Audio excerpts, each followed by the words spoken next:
नमस्कार दोस्तों, हमारे यूट्यूब चैनल एग्जाम लर्नर में आपका स्वागत है। दोस्तों, इस वीडियो में हम लोग पर्यावरण एवं पारिस्थितिकी यानी कि इन्वायरमेंट का सेकेंड पार्ट देखेंगे। इसके पहले जो है पार्ट 1 अपलोड हो चुका है, जिसमें हम लोग यूपीपीसीएस 2012 से लेकर के 2019 तक के यूपीपीसीएस प्रारंभिक परीक्षा में पूछे गए प्रश्नों को देखे थे।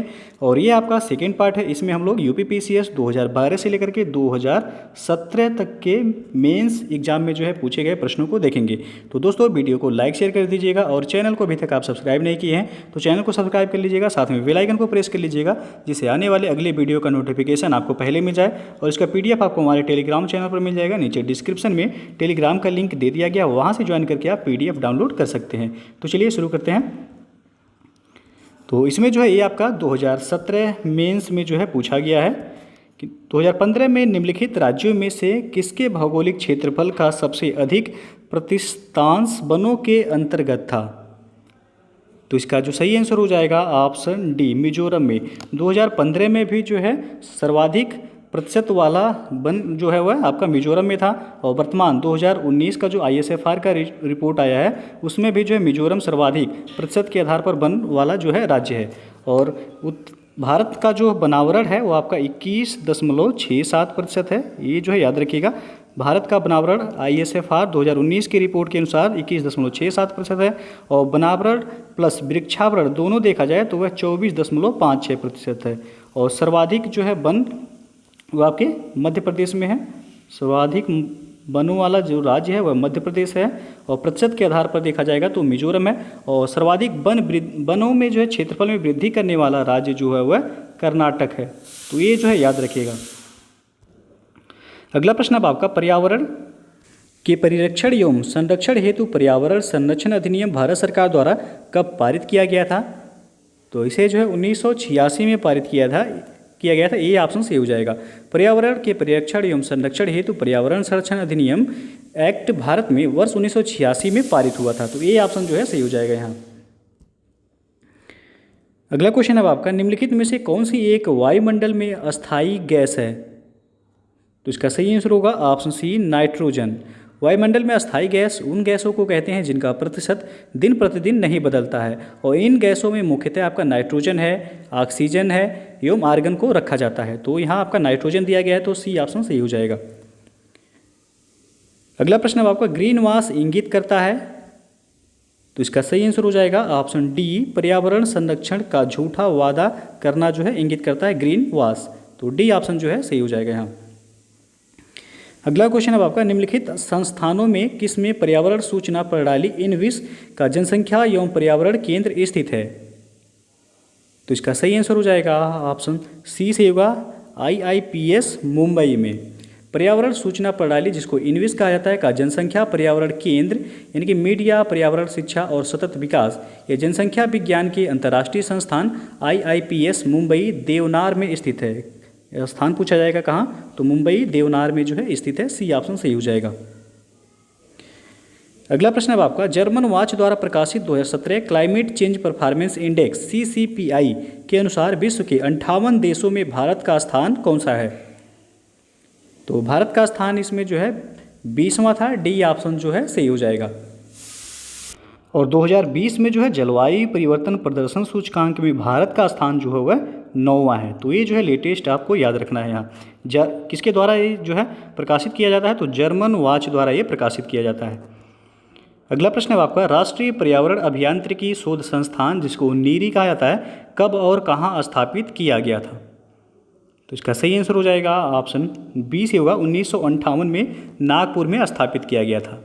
तो राष्ट्रीय पर्यावरण अभियांत्रिकी शोध संस्थान यानी कि national environmental engineering research institute, तो जिसको नीरी कहा जाता है शॉर्ट फॉर्म में NEERI, की स्थापना वर्ष 1958 में नागपुर में की गई थी। और वर्तमान में इसके निदेशक जो हैं वह डॉक्टर राकेश कुमार हैं। तो बी ऑप्शन जो है सही हो जाएगा यहाँ। नेक्स्ट आपका, निम्नलिखित में से कहाँ पर एक संरक्षित कच्छ वनस्पति क्षेत्र है। तो वह है आपका गोवा में। सी ऑप्शन से हो जाएगा, गोवा का चोराव द्वीप। यदि द्वीप पूछा जाएगा तो गोवा का जो है चोराव द्वीप ये 160 हेक्टेयर में जो है विस्तृत है। ये पूरी तरह से संरक्षित कच्छ वनस्पति क्षेत्र है। तो सी ऑप्शन सही हो जाएगा आपका। अगला प्रश्न है आपका, निम्नलिखित में से कौन एक वैश्विक ऊष्मन के लिए उत्तरदायी नहीं है।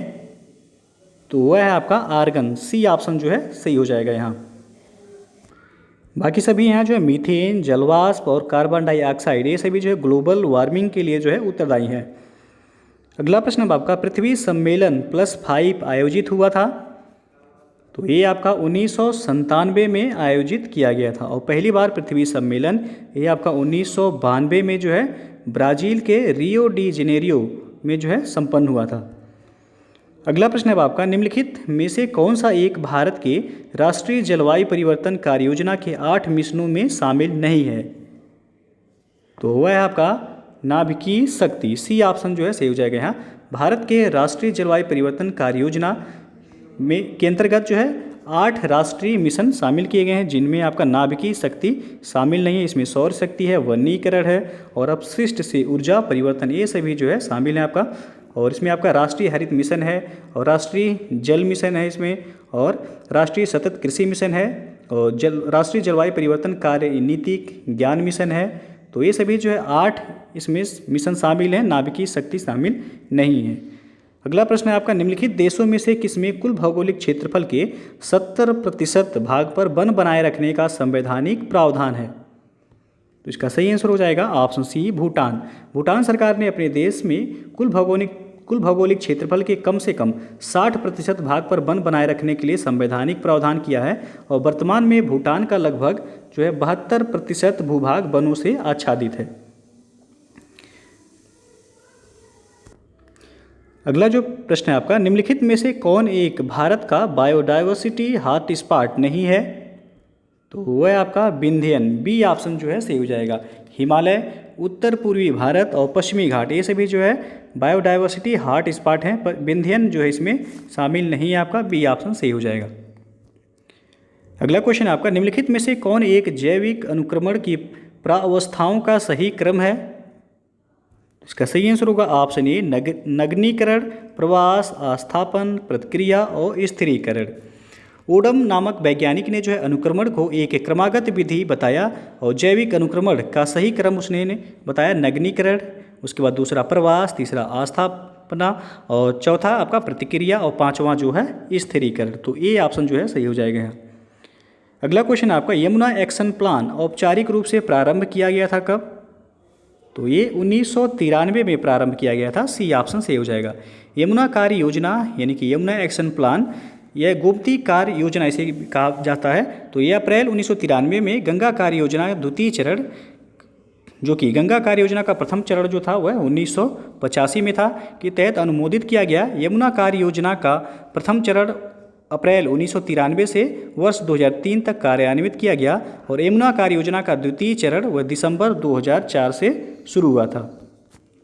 तो यहाँ जो आपसे पूछा गया यमुना एक्शन प्लान औपचारिक रूप से कब शुरू किया गया था, तो 1993 में किया गया था। सी ऑप्शन सही हो जाएगा। दोस्तों अनअकैडमी जो है यूपीपीएससी आरओ मेंस के लिए एक प्रैक्टिस बैच लॉन्च कर रहा है, जो कि 22 दिसंबर 2020 को आपको पता है आरओ मेंस प्रस्तावित है। यह बैच आपको अपना सर्वश्रेष्ठ देने में काफ़ी हेल्प करेगा। इसमें आपको अनअकैडमी के टॉप एजुकेटर्स द्वारा मार्क टेस्ट और डाउट सेशन के साथ लाइव मार्गदर्शन प्रदान किए जाएंगे। यह बैच आपका 12 अक्टूबर 2020 से जो है स्टार्ट हो रहा है। तो जो लोग भी जो है मेंस की तैयारी करना चाहते हैं जुड़ सकते हैं। उसके लिए आपको अनअकैडमी का लर्निंग ऐप सबसे पहले इंस्टॉल करना होगा, उसके बाद आपको लॉगिन करना होगा, फिर जो आपको सब्सक्रिप्शन लेना है 1 महीने 2 महीने 3 महीने जो भी है। उसके लिए आप यदि हमारा रेफरल कोड यूज करते हैं एग्जाम लर्नर, आप उसके लिए जो है कैपिटल लेटर में लिखिएगा एग्जाम लर्नर, एक ही साथ लिखिएगा आप, तो आपको जो है 10% का डिस्काउंट मिल जाएगा। 10% का डिस्काउंट मिलेगा। कोई भी जो है आप सब्सक्रिप्शन लेते हैं अनअकैडमी पर, यदि ये कोड यूज करते हैं आप एग्जाम लर्नर, तो आपको 10% की छूट मिल जाएगी। तो डिस्क्रिप्शन में जो है बाकी लिंक दे दिया गया है, आप वहाँ से भी जो है देख सकते हैं। अगला प्रश्न है आपका निम्नलिखित में से कौन सही सुमेलित नहीं है। तो एक तरफ आपका राष्ट्रीय उद्यान दिया गया है, दूसरी तरफ राज्य दिया गया है।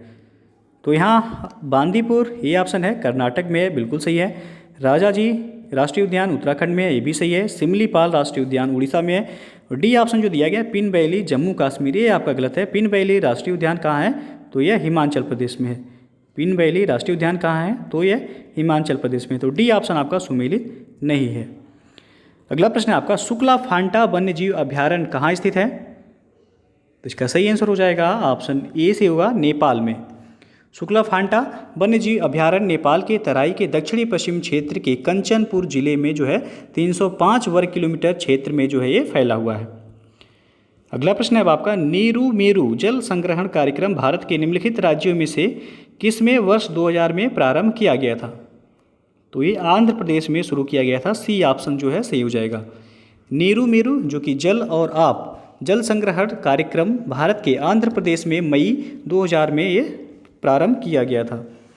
अगला प्रश्न है आपका, भारत के निम्नलिखित क्षेत्रों में से किसमें भूतापीय ऊर्जा स्रोत नहीं पाए गए हैं? तो इसका सही आंसर हो जाएगा ऑप्शन बी, गंगा डेल्टा में। पृथ्वी की भूपर्पटी में पाए जाने वाले उष्ण जल से प्राप्त होने वाली वह ऊर्जा जिसका उपयोग मानव अपने विभिन्न कार्यों के लिए करता है वह भूतापीय ऊर्जा कहलाता है। भारत में भूतापीय ऊर्जा स्रोत के प्रमुख क्षेत्र हैं हिमालय, खंभात बेसिन, सोनाटा, पश्चिमी घाट, गोदावरी बेसिन और महानदी बेसिन। तो इसमें आपका गंगा डेल्टा जो है शामिल नहीं है। बी ऑप्शन जो है सही हो जाएगा। अगला प्रश्न आपका, समुद्री राष्ट्रीय पार्क अवस्थित है? तो ये आपका कच्छ की खाड़ी में अवस्थित है। ए ऑप्शन जो है सही हो जाएगा यहाँ। समुद्री राष्ट्रीय पार्क गुजरात के कच्छ की खाड़ी में स्थित है। इसकी स्थापना वर्ष 1982 में की गई थी और इसका क्षेत्रफल जो है 162.89 वर्ग किलोमीटर में विस्तृत है। तो ये प्रश्न जो है आपका आरओ में भी जो है पूछा गया था। अगला प्रश्न है आपका, हरियाली योजना संबंधित है किससे? तो यह जल प्रबंधन से संबंधित है। सी ऑप्शन सही हो जाएगा यहाँ। अगला प्रश्न है आपका, निम्नलिखित में से कौन रामसर कन्वेंशन के अंतर्गत रामसर स्थल है? तो इसका सही जो आंसर होगा आपका सी और डी दोनों ऑप्शन जो है सही हो जाएगा। 30 जनवरी 2019 को सुंदरबन आर्द्र भूमि को जो है रामसर सूची में शामिल किया गया। तो यहाँ आपका सुंदरबन और भोज दोनों जो है आर्द्र स्थल यानी कि वेटलैंड जो कि रामसर स्थल हैं। तो सी और डी दोनों ऑप्शन सही हो जाएगा। लेकिन जब ये प्रश्न जो है पूछा गया था आपका तो केवल जो है आपका यहाँ भोज आर्द्र स्थल था। तो डी ऑप्शन केवल सही था। लेकिन अब जो है दो सही हो जाएगा, सुंदरबन और भोज आर्द्र स्थल दोनों। तो सी और डी दोनों सही होगा आपका। अगला प्रश्न है आपका, निम्नलिखित में से किसने सुझाया था कि पृथ्वी का धुरी पर अवस्था बदलना जलवायु परिवर्तन के लिए एक कारक है? तो इसका सही आंसर हो जाएगा ऑप्शन बी, मिलुटिन मिलानकोविच ने। पृथ्वी पर पहुंचने वाले सौर विकिरणों की मात्रा में परिवर्तन के लिए सूर्य के संदर्भ में पृथ्वी की स्थिति में बदलाव भी उत्तरदायी है। वैज्ञानिक इस सिद्धांत को मिलानकोविच परिकल्पना भी कहते हैं।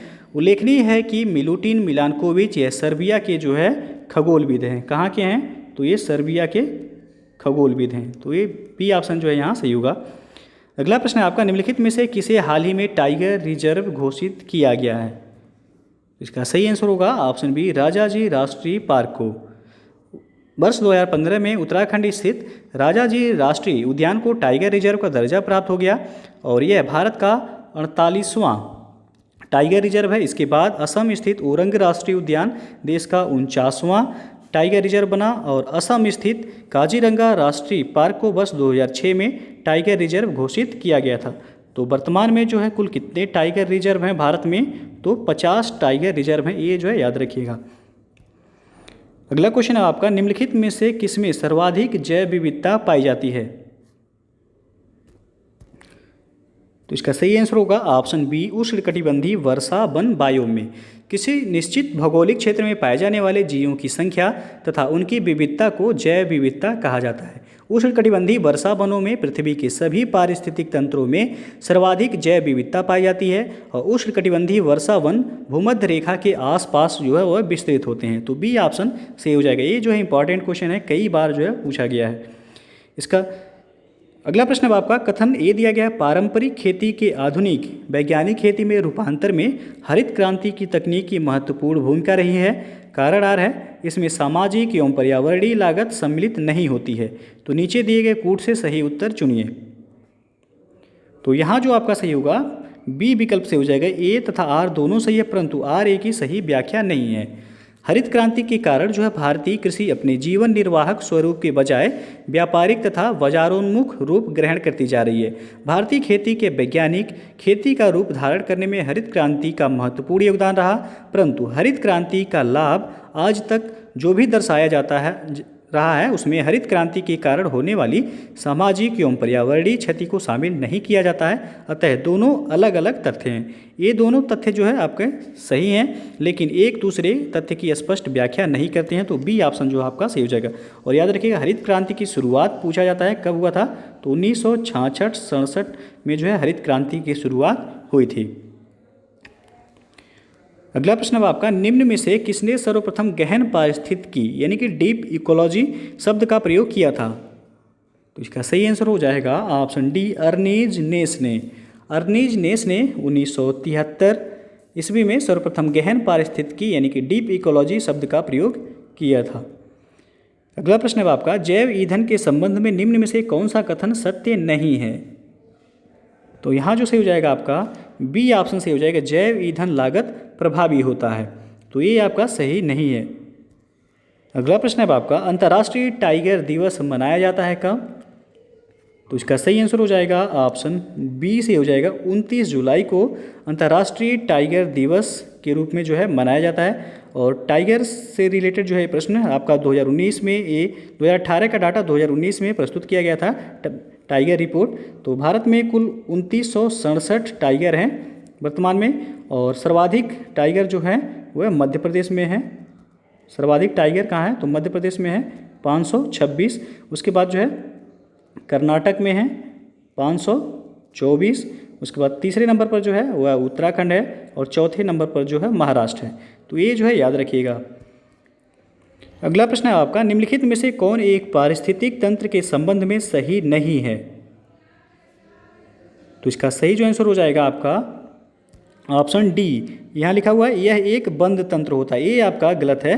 पारिस्थितिकी तंत्र एक प्राकृतिक इकाई है जिसमें एक क्षेत्र विशेष के सभी जीवधारी अर्थात पेड़ पौधे, जानवर और सूक्ष्म जीव शामिल हैं, जो कि अपने अजैव पर्यावरण के साथ अंतःक्रिया करके एक संपूर्ण जैविक इकाई बनाते हैं। तो यह एक जो है आपका खुला तंत्र है, ना कि बंद तंत्र है। तो डी ऑप्शन जो है यहाँ आपका सही हो जाएगा।